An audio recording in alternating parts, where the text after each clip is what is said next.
watching HCTV 22 City News, your source for news and information on issues, people, arts and entertainment, and sports in the city of Hawthorne. In this edition of City News, there are new developments in a recent abduction case. The details coming up. Find out how the city and community members promoted child safety. And we tell you who gets to build the military's newest aerial refueling tanker. These stories and much more coming up on City News.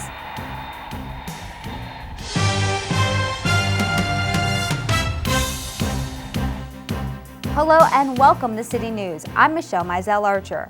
Our top story is an update on our recent abduction of a 13-year-old girl in Hawthorne. Well, police now say that it really wasn't a kidnapping at all.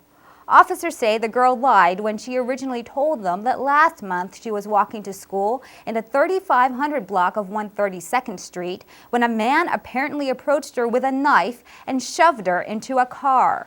After talking with the victim and conducting further investigation, we've discovered that the abduction part of what the victim had told us is in fact not true.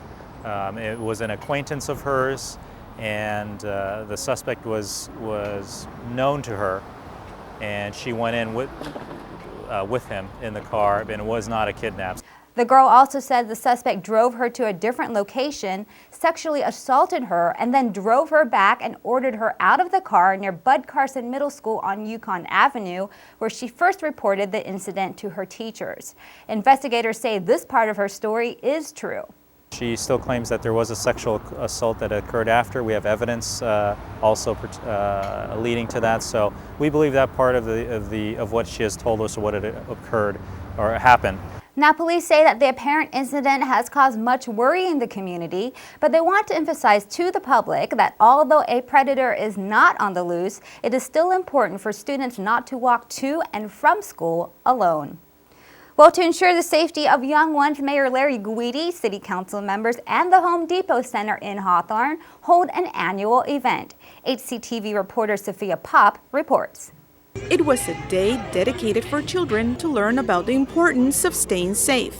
It started off with a couple booths, me coming out, setting the table up, giving out Crayolas and police badges, and then it started to escalate. This year, the Child Safety Awareness Day marked its 10th anniversary. It's showing that we love our family, love our city, and care for our children very, very much. Volunteers provided information on keeping children safe and away from gangs and drugs. We take a picture and thumbprint and provide a sheet of child safety tips. It's very important for their safety going back and forth to school. My main goal is to see even one child that doesn't go the way of drugs and alcohol and gang activity. For the youth attending, the message was very clear. This is telling them not to do anything other than what they're not supposed to do. Just stay in school and keep trying. Families enjoyed the many activities and also took home prizes donated by various sponsors and nonprofit organizations. It shows the community that business do care, that they just don't take, that they give way to. So there are the booths offering great safety tips. Then there are the prizes that, of course, puts a smile on everyone's faces. But this event wouldn't be complete without a good old American hot dog. Volunteers worked hard to ensure everyone had plenty to eat. Children had their face painted, checked out the police helicopter, while others took pictures with officers. But most of all, it was a great opportunity for the city of Hawthorne to educate the kids on how to be safe in your community. There's no doubt that it was another rewarding experience for everyone involved. I'm Sophia Pop, HCTV. Event organizers tell us they plan to have a water park theme next year. Well, it has been a long and hard competition, but the United States Air Force has selected the global defense and technology company Northrop Grumman in El Segundo to manufacture the next generation military tanker. HCTV reporter Jason Ellison has the story. City officials and Northrop Grumman employees were ecstatic when hearing the news of Northrop Grumman winning the contract to build the newest U.S. Air Force tanker. I'm bursting at the seams today. It's a huge, huge celebration, and it'll bring jobs for many, many decades to come. Pride that they were the ones that were chosen for this project. It was just so thrilling because it was such a big competition, and we were up against a huge company who was the incumbent.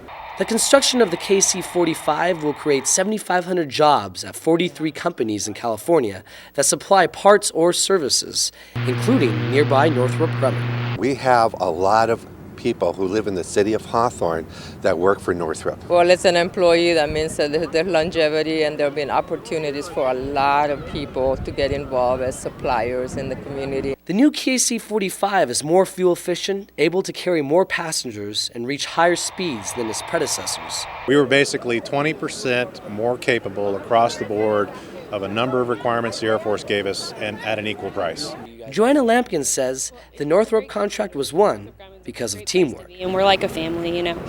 People here really care about each other. There's a great sense of camaraderie. And according to Northrop Grumman, the KC-45 contract is going to generate an additional $364 million to the economy. Reporting for HCTV, Jason Elfson.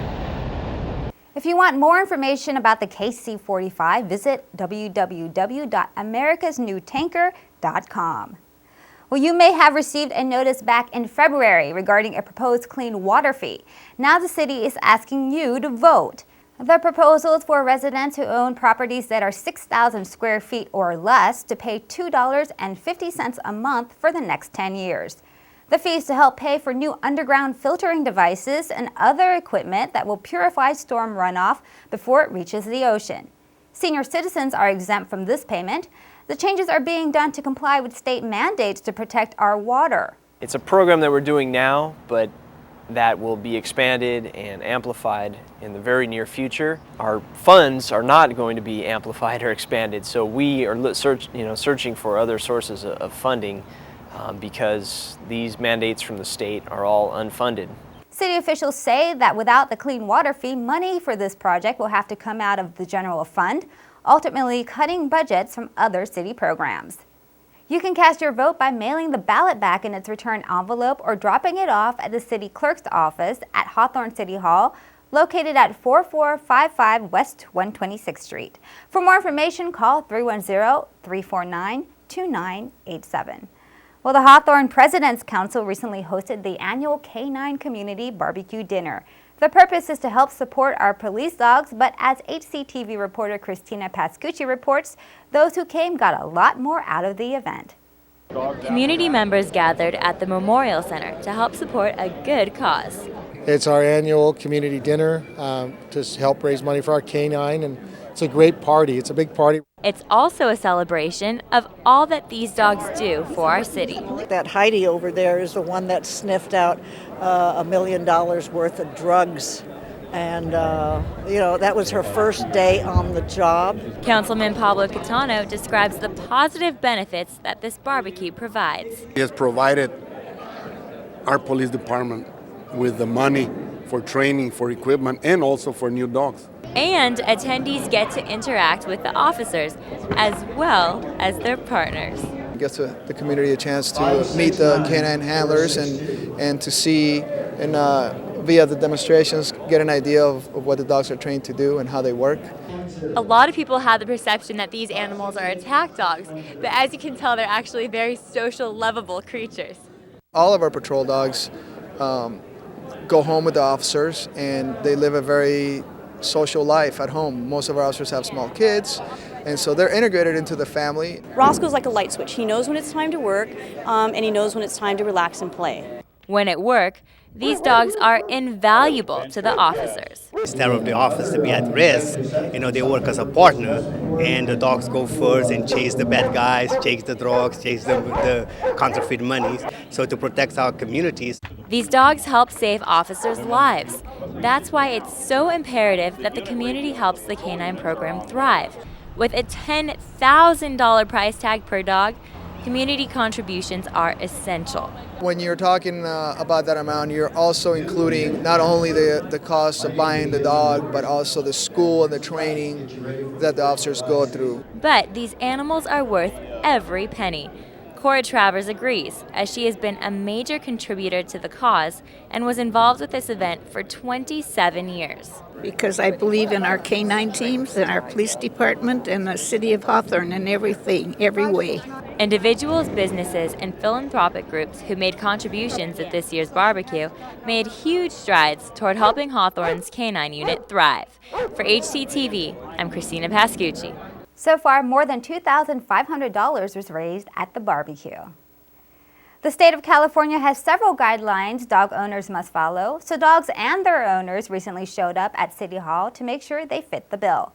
Dogs of all breeds were at the city's annual rabies clinic. State law requires that dogs more than 4 months old get their rabies shot.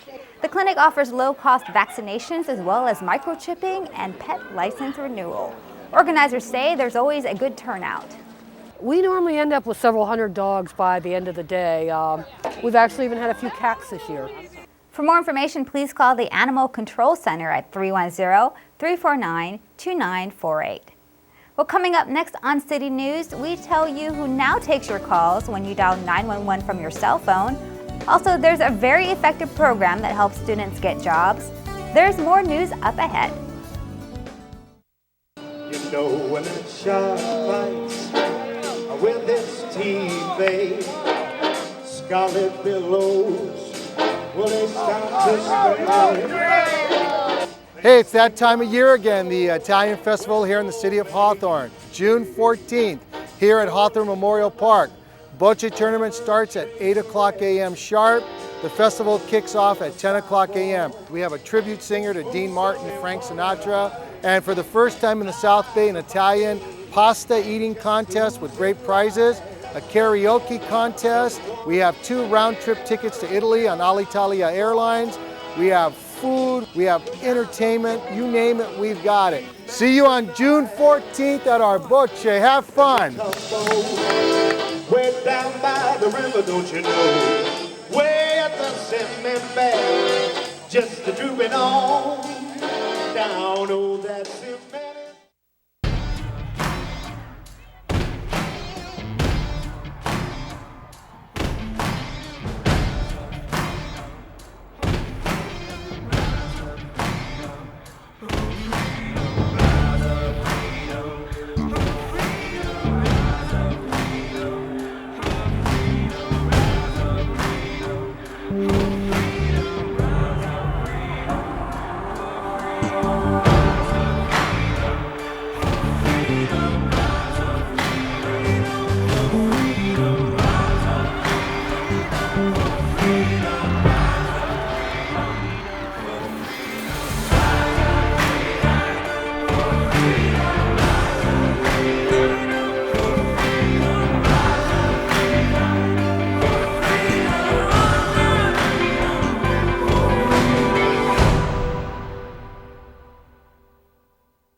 Hi, I'm Edward James Olmos, and you're watching the best channel on television. That's HCTV, Channel 22. Watch it. Welcome back. In an emergency situation, most people know to dial 911, but did you know that the efficiency of the call center has improved immensely when handling emergency calls from cell phones? Lindsay Case tells us how. Okay, and how long ago did this happen? That's just one example of a 911 call taken at South Bay Regional Public Communication Authority, or RCC for short. The center took over 80,000 911 calls last year, with almost half of those calls coming from cell phones. We accept cell phone calls from all the carriers. It used to be that all cell phone 911 calls went to the California Highway Patrol. Those calls would then be distributed to the proper emergency response team. It could take up to 10 minutes for help to arrive. Most calls now go to regional calling centers like the RCC, and since 2005, these centers have been using what's called GIS, Geographical Information